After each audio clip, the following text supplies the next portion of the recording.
niguo gwatinda tauni-inĩ ya Nanyuki umuthi aikari makiuga matirenda ceceni ino yakwo guku. Unashindwa na vitu midogo kama kolera, unashindwa na linda mama.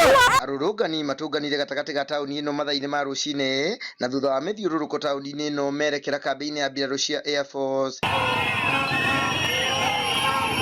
Matuko mao maumanite na ũgwati ũrĩa ũngiumĩra kũngĩgĩa mũrimũ wa Ebola Nanyuki umanite kambĩ-inĩ ino.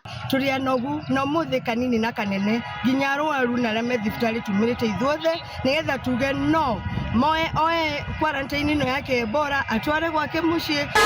Sisi wakana wa Laikipia tunauliza aje, viongozi ukionjori yako wapi?